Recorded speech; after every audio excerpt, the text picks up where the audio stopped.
Hold on for a second. What's up, YouTube family? I would like you guys to make sure you like and subscribe to our video. It would help us get into the algorithms so we can be seen and bring more engaging content to you guys. So like I said, like and subscribe to our YouTube channel. Appreciate you.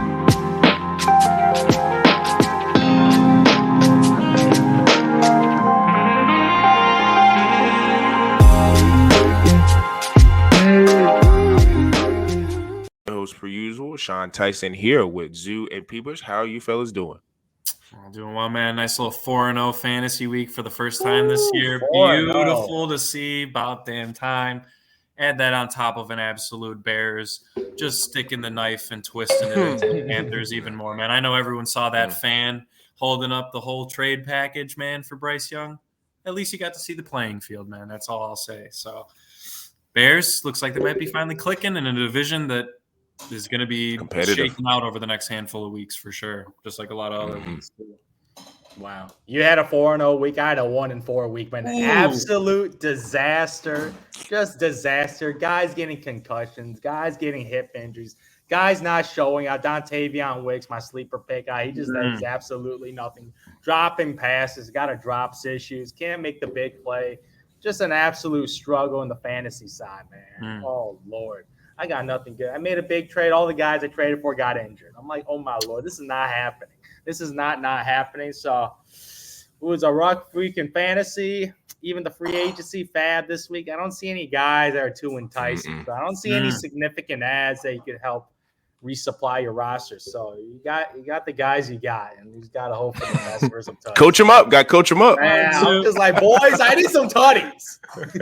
Man, you know how the ESPN's got that new indicator where it's like touchdowns on your team. I mean, it's just showing a big fat 0 all week, man. It's just depressing. Yeah, fantasy's been rough for a couple people. I was saying before the pod, like a lot of the guys who are stalwarts in the fantasy world, they kind of came off the slow starts, like Travis Kelce and guys like Rashid Shaheed that I got is surprising. So, hey man, and sometimes in fantasy football, you need the injury guys on your side, and sometimes you need to deepen those later rounds to be able to draft well. So. Like I said, it's starting to get to the point where it's getting mid-season, but maybe if you can find someone on the waiver wire or make a huge trade, you can shift your momentum. So, speaking of the NFL, I wanted to get into a couple of teams that I've been watching over the last few weeks. That and the Seattle Seahawks, Dallas Cowboys, and Atlanta Falcons. Both teams, or not both teams, but all teams are 3-2. Some would say they're surprised by some of those records, and some people would be like, maybe if you just let the season play out, they're not going to be where they're currently at, which is above 500. So I wanted to ask the guys, out of those three teams, who do you think is going to end up winning their individual division? And Peebush, I'm going to start off with you. Man, starting with the Seahawks, man. I mean, just coming off an absolutely ugly, brutal loss to the New York Giants, man. I mean, look, the Giants are one of those teams that they can just trap you. It's a trap game. They have a good defense. That's without Malik Neighbors, but then you got Darius Slayton doing his Malik Neighbors impression. So, I mean, he just absolutely cared. And, Zhu, I joked with you a couple of years ago saying I thought Darius Slayton was going to be a decent player. Well, he finally had his game about 3 years after my prediction. So, what do you have? A handful of catches, 120 plus and 2 touchdowns. I mean, not saying Daniel Jones is the future and dependable, but they can win some games, and the Seahawks learned that, looking at that division, Sean, to your point about their potential to win, Cardinals are so volatile. I mean, they come out and beat the Niners, right? And, talking about the Niners, right? They have had their injury issues. Jordan Mason has finally come back to earth these past couple of weeks. Ayuk, they did have a nice bounce back game, but I believe in Shanahan that I just think the Seahawks will falter, especially when they only have a 1-game lead through week 5. It's not like they're holding a perfect record right now, like the Vikings or something like that. So I think they'll end up slipping a little bit, maybe in wild card contention, but not for the division.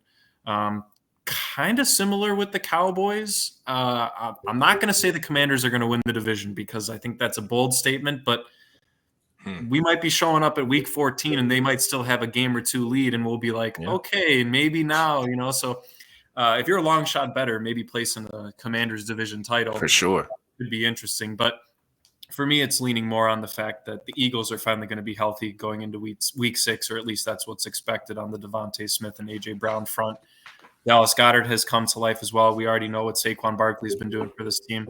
It's really just, can Hurts minimize the turnovers. Zoo, you made that point about Josh Allen at the beginning of the year. You can't have the turnovers, and that's really what has led to the Eagles' couple bad losses. Has been his poor decision making. So I think they'll right the ship. I know they have the bit of there's some contention there between him and Sirianni, but I just can't bet on the Cowboys. Even though I will say Rico Dowdle getting more involved and being more efficient is huge for this offense.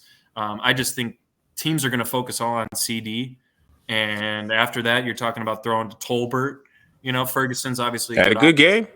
Even Brandon Cooks is on IR for at least 4 weeks. I think he missed the last game, but So once again, wild card contention for the Cowboys.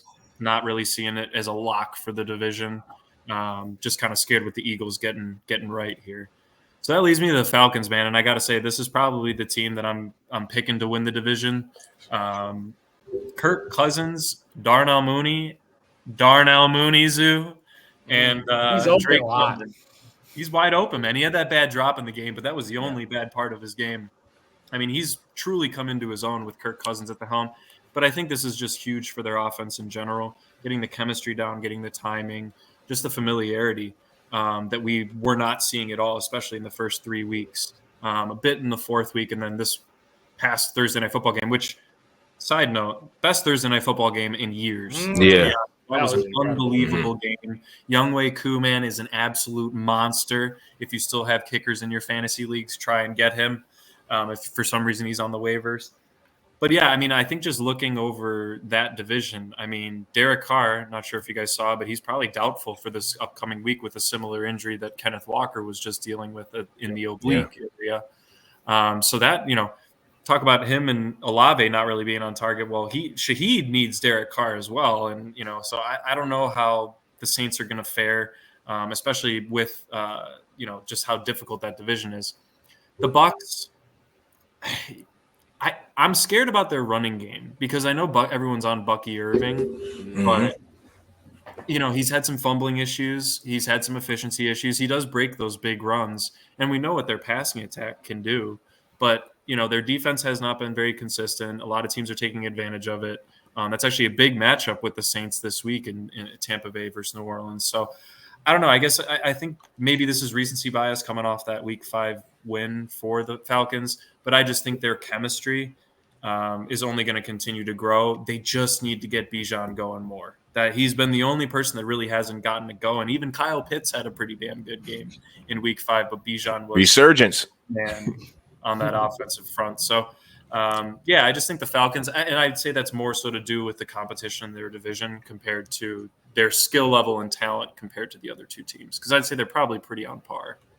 Yeah, for sure. Like I don't know if it's just because of the Thursday Night Football bias, because when you have one game on, you are locked in and you're not looking at any other games. Yep. So when you're watching that game, I'm just like, because I still remember the Atlanta Falcons offensive line. It has performed extremely well. Like Kirk Cousins, this guy has all day to throw the football. And when you get Kirk Cousins time to throw the football, he's been dishing and diming. He's shown that he's still post-Achilles. He had that first week, it looked kind of rough. After that, he looked kind of good recently. And obviously, this is a career high, 509 yards, 4 touchdowns, only 1 interception, man, over 114 passer rating with a QBR of 80. I'm like, Kirk Cousins looked awesome on primetime football. And pretty much he has unlocked the weapons that he has.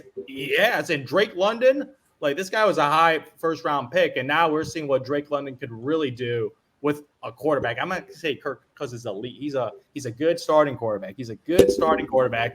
And this guy has one of his best games ever with 154 yards and having 13 targets and 12 catches. So he's unlocking this passing offense right now. Darnell Mooney, as you mentioned, all this guy seems to do is he just seems to be open. Like every time I see Darnell run, the guy's wide open. Obviously, you mentioned good route runner, but he's a great route runner, always getting open. I don't know if the scheme's also helping him out, but it just seems like every time I watch him, I'm like, he's open. He's open. And then Kyle Pitts actually, as you mentioned, like Kyle Pitts had a resurgence game. He had 88 yards, like 7 catches, but this might be the best Kyle Pitts game we have all year because Kirk Cousins, I don't know if he's going to throw 509 yards again. Yeah. So, this is definitely an outlier game for Kirk Cousins. Like, it was an absolute shootout. And this game was just one of the best football games I've seen all year. So, right now, that Atlanta Falcons bias, as you mentioned, that division is extremely, extremely weak, obviously, with the Panthers and obviously the Saints got no QB for a couple of weeks. Like, you might see your boy Spencer Rattler get an opportunity. So this might be his opportunity to shine. He threw it to Rashid Shaheed. Yeah, exactly. He might have his opportunity to shine with him out. So pretty much that division is extremely, extremely weak. And you know my thoughts about the Seattle Seahawks. Cute story, Gino. I'm out. Like, I'm sorry. Like, even though the division is like, this division is struggling too. With underperform. Very under. Obviously, the LA Rams just injuries everywhere.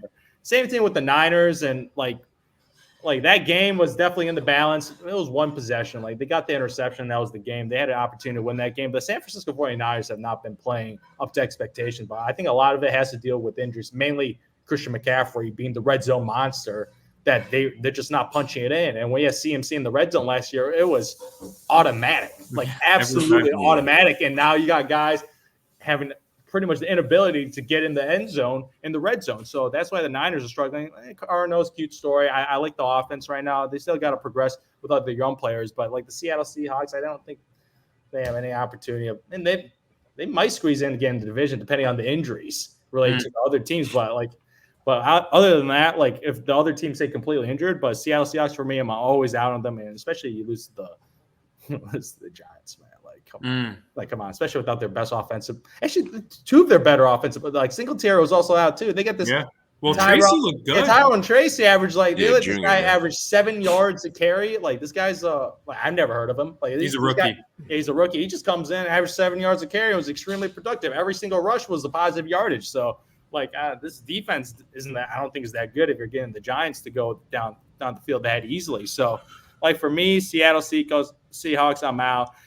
For the Dallas Cowboys, they had a nice, cute victory at the end, but I think it's more that Fields just had an off game. Like Justin Fields just had one of his worst games of the year, and they were able to squeeze it with that one little touchdown in the end zone. So they squeezed a nice victory. It's actually a really good victory because the Cowboys are also hit with a significant amount of injuries with Micah Parsons out and a couple other people on the defensive end. So their defense is completely rattled with injuries too. So, and the offense has not been as good as I thought that they were going to look this year. So, and I'm done betting against the Commanders. So, I'm not going to go against the Commanders. The Commanders cost me way too much this year. Just cost me way too much this year. So, I'm not going to hate on the Commanders ever again until the end of the year. So, for me, I am going with those Falcons, boys. Kirk Cousins, that offensive line. And as you mentioned, the only thing about the offense that's not looking that good is the running game. Like Tyler Algier and Bijan, it's just not every time they run. It's like I don't know if it's the schemes or the holes because the offensive line is a good offensive line, but I just don't see those holes that are given to Bijan to get one of those explosive runs because he's been pretty pedestrian this year. I had very high expectations this year. He has not met those expectations. He was supposed to be the CMC of this offense. Nope. Not even close. Not even half a CMC. So, it has been an aerial assault instead of more balanced offensive attack of a ground and pound game with an aerial assault. So, yeah. But if they are to unlock him, Zhu, I think they have to. Yeah. I think they have to because just rely on Kirk Cousins throwing it 30, 40, 50 times a game. I don't think that's sustainable. You need that balance. Mm-hmm. So, that's the one thing they got to work on. But with that nice – cushy little division, get some free dubs against a couple of really, really bad teams every year. Yeah. Bijan will be the reason why not only they could win the division, but they could maybe make some noise in the playoffs. Because I still think most coaches going into any playoff series, which one would they rather prefer, their quarterback being on a hot streak or them having an unstoppable run game? They're going to want to have an unstoppable run game because you can control the clock. It's going to be colder. So when it's colder, depending on where you're playing at, you could be outside. I feel like in the NFC, you're more likely going to be outside. But, who knows? If you're outside and you have an unstoppable running game, you're just going to be able to control the clock, and then you're going to have your quarterback just have to manage the game. They're going to want that. And with Kirk Cousins, the thing I'll say about him is I'm starting to get to the point where if he is actually in a position to win a division in the playoffs, it's going to be kind of hard for me to pick against him regardless of who they're playing because Kirk Cousins is, almost automatic in the fourth. Any tight game, he's really good. He's been doing it for a while at multiple spots. So, to me, what it's going to be about for Atlanta, and I'm going to probably talk about Washington because we all kind of disagreed, which I thought we would on Atlanta. But I'm just going to say this one quick thing about their defense, Atlanta's defense. Judon is still there. not really high on sacks. They don't have a lot of pressures and things of that nature. Judon's, though, is still a really solid player, and I love AJ Terrell. So he gives them a position where he can lock down one of the best receivers in a tight division matchup or in a tight playoff game. So I do like that. Like I said, like Judon, Grady Jarrett's a stalwart in the middle as a nose tackle, defensive tackle, whatever you want to call it. So they got guys. Jesse Bates, another dude. They got guys on that defensive end that could cause problems. So as long as their defense continues to get better and it kind of complements that offense, because, man, like I said, Darnell Mooney, you got Ray. I like Ray McCloud. Like, I feel like he's always making one or two third down catches where it's like he can move the chains. He's really good in the return game. Like I said, Kyle Pitts, fantasy wise, I'm out on him, but he might be just one of those late bloomers where, hey, next thing you know, he's catching 5 for 57 every week, and then he has another explosion where he goes a 9 for 111. I think he had that in London where he went like 9 for 111 one game, or like 100 yards. So he has it in there, and Kirk Cousins, he's good at distributing the ball. So yeah, if Bijan's able to be unlocked, they could not only be a team that wins the division, but they could be scary in the playoffs because Kirk Cousins is not going to be scared in the moment. But especially with how the NFC is shaking out too. Yeah, the NFC is kind of just a lot of teams just trying to. I won't say it's a mid-off, but it's just a lot of teams that are just kind of in the middle of the pack. There's nobody really separating, with the 49ers and Lions kind of being up and down. Yeah. But I will say about the NFC East, because I'm with you, Seattle, it might just be a scenario where it's by default because 49ers are hurt. Arizona is hot and cold, and I'm not. The Rams are just too injured. So Seattle might just get it by default, and they get in, and they probably get a home playoff game, but I don't see them doing much. But Washington, the thing that intrigues me about that is if their defense as well can just be, their defense needs to be just a smidge better. It doesn't even need to be like great, just be a smidge better. They can make noise because Philadelphia, I just think there's no, and I love Jalen Hurts, but I just think there's not a lot of continuity within that offensive staff. And I love Kellen Moore. I was high on him before the season, but I also got to keep it real about Jalen. Like, Jalen has struggled at least this year with learning how to get the ball out on time. Like, I feel like he's very good on like deep balls, sideline throws. He's kind of good getting at the guard sometimes, but I feel like sometimes within the pocket, throwing to over the field and making like crucial throws in that middle of the field, he sometimes struggles. So, and I mean, you really see it when he doesn't have Devontae and AJ. So those two guys coming back, if they can stay healthy, they still have a chance. But we'll see. I think Sirianni is kind of a dead man walking. If they make the playoffs and out in the first round, he's probably fired. Man, Dallas is just the same old crap. Dallas also, like, how talented are they? Like, they have big stars. They remind me of the Lakers. Like, they have the two big stars, and then the rest of their roster is kind of like, they're good players, but they don't really have a solid number 2. Jake Ferguson is a solid number 2, and he's a solid tight end. Their running back situation, I love Rico. University of South Carolina is a great back. He's not an elite back yet. Defensively, is Trayvon Diggs, he's playing, I guess. I'm not sure. I haven't heard much from him this year. They're not stopping much. I don't know anybody of their safeties. Like, their D-line is, like I said, is Micah. And they just seem like they're not as – their roster – we talk about the Dallas Cowboys a lot, so I guess it seems like their roster is better than what it is. But they don't have a lot of guys that is like receiver 2, 3, 4. Like, oh, those are guys coming up like Atlanta. Like, Atlanta, like Darnell, Ray's good. Like, even the guy who caught the touchdown, never heard of him, but he looked explosive as hell when he caught the game-winning touchdown. I don't know. I have no idea who that was, but he's like, he's explosive as hell. So it's like they got the 5th receivers, going off. So Dallas is they just seem destined until they prove me wrong for 10 wins, maybe 9 wins that wins the division, and then they get in the playoffs and they disappoint, do whatever. And then Jerry Jones is going to be on his little helicopter flying around, like, not caring about it, talking about how much the franchise is worth, whatever. So, like I said, with Washington, I am super encouraged that Terry McLaurin is getting his catches and getting his touches, because I would not be as high on Washington if he was just kind of still playing pedestrian, because you're going to need him. We'll see with Luke McCaffrey. He's going to be probably up and down, but hopefully he can become solid. Tight end's okay. But this is all about Jaden and Cliff.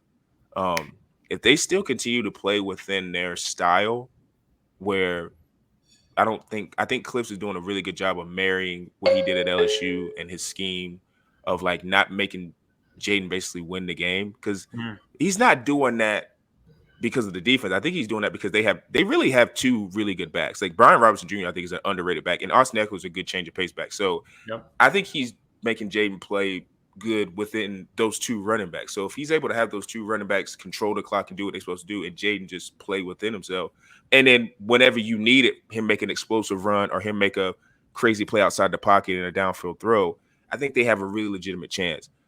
I would love to jump on it, like money wise. I would love to jump on it, but I would just love to see them play a division game, like Dallas or Philly. After I see a game against those two, this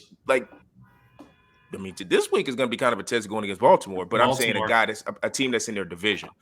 Mm. After I see them play against a Dallas or Philly and see how they look, then I'll be a little bit more like, okay, I may jump on that bandwagon, but I'm going to take the safe bet and go with the Falcons because I just think the division's wrecked. And Tampa, they're already up one game on Tampa, so now all they got to do is just go to Tampa and maybe split and do whatever. And, that division, Sean, is going to come down to tiebreakers on divisional wins or divisional record, I should say. So that was huge. That's partially why I picked them, was because of that the win over Tampa. And that's not and I think they're playing. Well, they play Carolina this week. I mean, you get two games there. Yeah, so much for the Andy Dalton spark. So much for that, huh? He got all that love in the first week, but it's like that's what backup quarterbacks do. They spark it out and then they go back to who they truly are. Yes. And Andy is a backup in this league. So, and that's no shade to Tampa Bay because they got a lot of talent too. They're really good. That game they could have went. But I mean, when I was watching the game fully, I thought Tampa was gonna win that game. But yeah, we'll see. But yeah, I'm interested in those three teams, and we'll see. We'll follow their progress as the season goes on. But right now, we're about to get into our week 6 bets. There is no nobility in poverty. I have been a rich man and I have been a poor man, and I chose rich every fucking time. P-Bish, go ahead and start us off. How'd you fare last week and what you got for us in week 6? Man, that Jordan Love stack, man. Zoo, to your point about Dontavian Wicks, man, I started him in a couple fantasy leagues, started him in some DraftKings leagues. I luckily was between him and Josh Downs in multiple DraftKings lineups, so I was able to hedge half of them. So I doubled my money this week. Not too bad on the entry front. A little bit better than the week before. Because Jordan Love and Jaden Reed did enough. But it was those side players, man. That Brian Thomas Jr. Who was the other one I had? DeAndre Swift had a nice game as well. Man, it was very, very productive. Over 120 scrimmage yards and a touchdown. Should have had 2 touchdowns, but got called back, and then Roshan stole it away from him. And then I also had some heavy involvement in the Burrow, T. Higgins, Jamar Chase, and so those were kind of the big money ones. But if you didn't have Flacco, and I said this to you guys after the podcast, that if he was, I forgot to mention it, if he was going to be starting, he was going to be slinging it against the Jaguars and that atrocious defense. So he was the cheap play this week that allowed you to get the Jamar Chases and T. Higgins if you wanted to. So bit of a tough week. Yeah, man. This week's interesting. You already pointed out the Baltimore-Washington game. On DraftKings, they show the defense against the position that you're choosing, right? And for quarterback, just because of what Burrow just did, it's showing Baltimore as like the 4th worst pass defense in the league. We know that that's not true. And so, I'm hesitant to play a Jaden Daniels stack this week, just because, to your point, Sean, it's his first legitimate opponent on the defensive side, in my opinion. And Brian Robinson Jr. is banged up. So is Austin Eckler a full back to be able to rely on? I don't think so. And we know Scary Terry, he's good for 4, maybe 5 catches and 100 yards. And he needs that touchdown. So staying away from that, but I wouldn't mind a Lamar stack, man. Lamar and Zay Flowers could be feasting this week, Zoo. Let me know. Zay went off last week.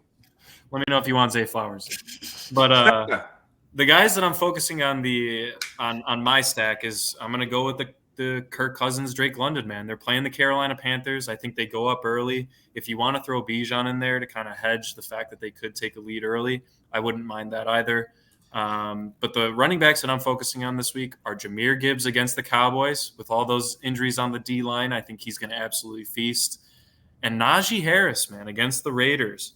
I know you might be looking at me like that. Jalen Warren is expected to be doubtful. Cordero Patterson is not. We don't know who's going to be the starting quarterback that week.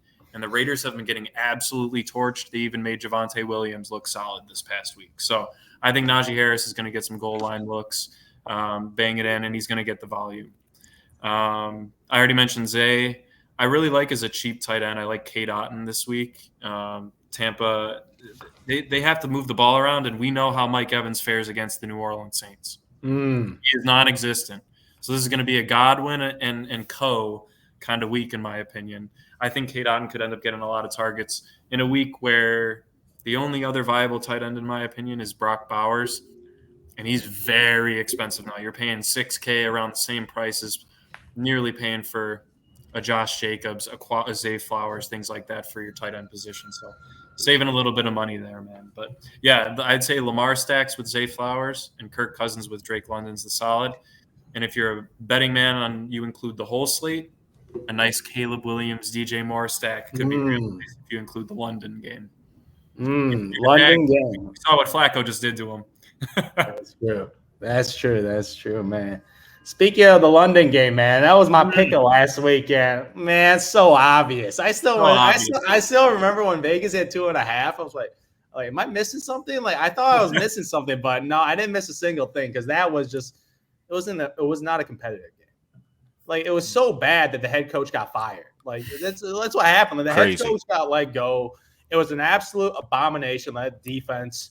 Shout out to Flores. He's doing a terrific job. Like that offense of the Jets just could not move the football. Like, the run game was not there. Obviously, Garrett Wilson got some passing, got some receiving yards for the first time this year. Hit 100 yards, but like, it was garbage time. Like, it just like they were trying to come back. So, but the game was never a doubt. 2.5. That was an easy smash. So yeah, they took care of business. Even Sam Darnold, he didn't play that well.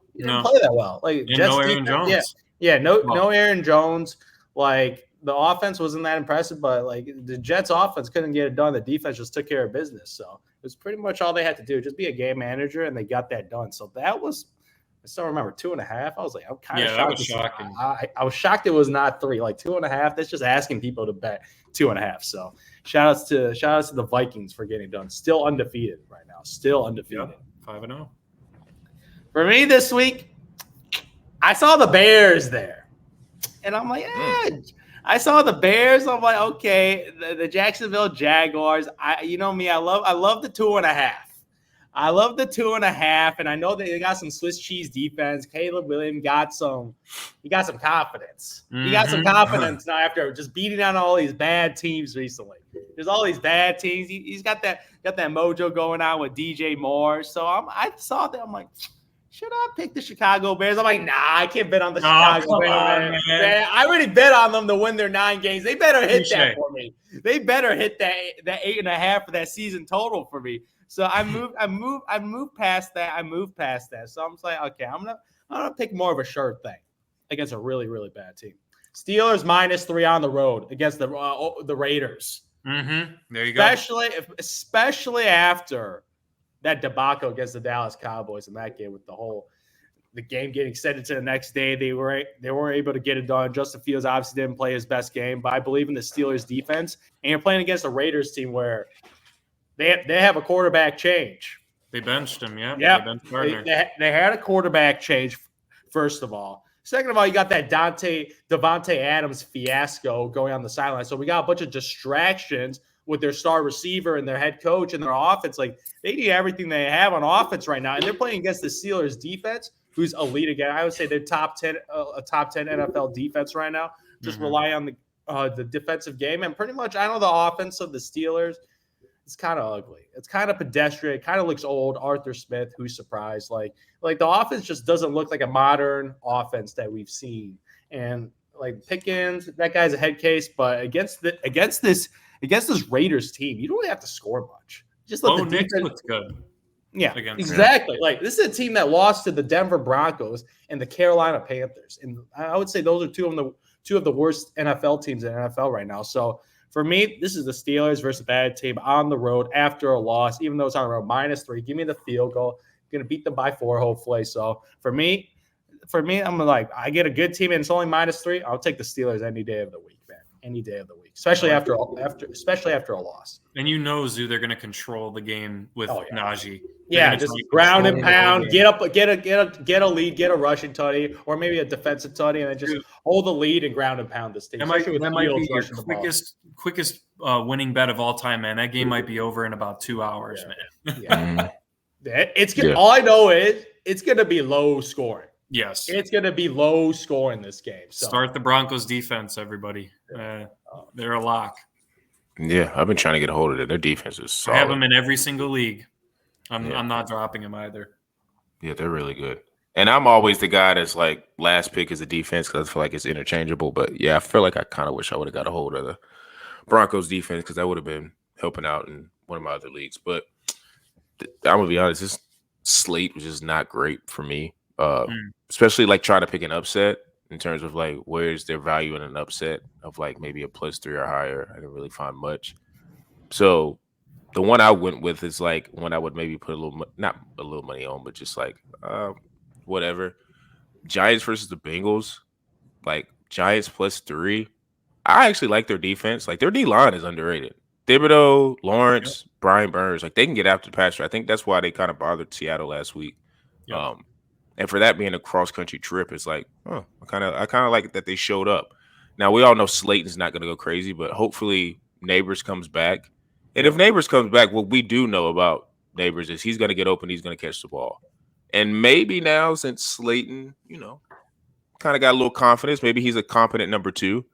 So my whole thing though with this is Cincinnati might be reeling.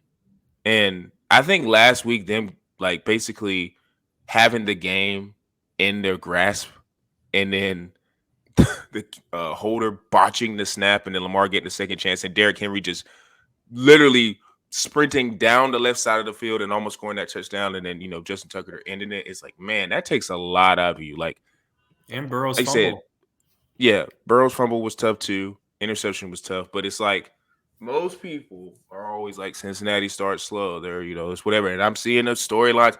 It's starting to get, and this is going to be a little bit aside, but it's starting to get a little annoying every time with like, I've never seen a team with a quarterback like Joe Burrow, who we all know is universally good, start slow as many times as he has. And it's just like, there's nothing wrong with saying like, hey, Joe Burrow's good, but like his teams have not been good when they've started off the beginning of the season. Like, and that's a problem, especially if you're trying to be an upper echelon quarterback. Because look at Patrick Mahomes. He started slow, and his team is still, with all the guys getting hurt, he's still figuring out how to win. So it's like, it does matter. You got to win.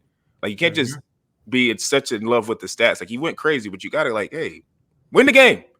Right. But I think they're in a dangerous territory. Like, you got Jamar Chase. He was a little irritated after the game, which he should be irritated every game because, like, pay him freaking money. Like, you see how valuable he is. Like, stop playing around with guys' money. Yep. But he's a little irritated after the game. T. Higgins on the franchise tag is like, if the Giants come in there and kind of muck up the game a little bit, I don't have any faith in Cincinnati's defense at all. I just think their defense is not upper echelon. I put it that way. So it's a chance that the Giants coming in, we all know Seattle's not great, but Giants are 2-3. So it's like they're looking like, hey, maybe we can get to 500. We can compete. Daniel Jones, he might try to play in over his head, and that might cost him because he'll throw a couple interceptions. But Dayball's a great coach, and we all know Daniel Jones is not the goods, but he might try to conjure up something where they can get that +3. I think the money line on that is like 140, or no, it's 150. So I don't feel super confident in it, but if you want to have a play that week that's like an underdog play, you can do that one. And my long shot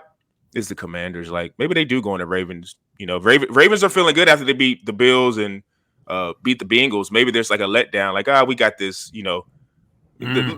our little brother in the DMV, we got him. Like, ain't nobody worry about Jaden Daniels, and then maybe he just comes in there and lights him up. Because I think now that's gonna be a good game. I think that's +6.5, +240 on the money line. So you never know. Like, I think Jade's been coming up and people not really respecting him. So he could come in. I don't know. I think that's at Baltimore, but he might go in there and shock some people. And, you could have made some good money on that game when they played the Cardinals at that money line game and they destroyed the Cardinals. So not saying the Cardinals or the Ravens, but hey, who knows? Jaden Daniels is playing out of his mind. So we'll see. But that's a long shot, but that's definitely a long shot. There's a reason Zhu didn't pick the Ravens to win this week. I'll say that, man. Man, I'm scared of those Commanders. I'm scared of those Commanders. That offense is awesome. You ever thought you would have said that going into the season? No. Yeah, it's crazy. Very impressive. Very impressive. And now that I was just talking about the Ravens and the Commanders, like, imagine that Super Bowl for that region. That would be kind of lit. That'd be pretty sick. It's not going to happen. Crazy. It's not happening, but that would be kind of crazy. That'd be kind of crazy, especially like years to come if like Jaden is really the real deal and Lamar's still there. Like, that could be pretty cool. But yeah, those are the two bets I'm looking at. Like I said, this week has kind of been hit or miss. I'm always looking for a little underdog play, but that's two of the ones that I've circled in on. So make sure you guys are tuned into the pod and also reading our show notes, because there might be something else I see during the week, because stuff does change. People get injured, people get activated, and lines change. So there might be something that interests me more later throughout the week. So like I said, look into the show notes. Follow us on Tyson Talks _ on Instagram, YouTube, Quantrill Knows, Spotify, Apple. Give us a 5-star review. Make sure you're rating us so we can get to the algorithms. And for me, Zoo, and P. Bush, we are out.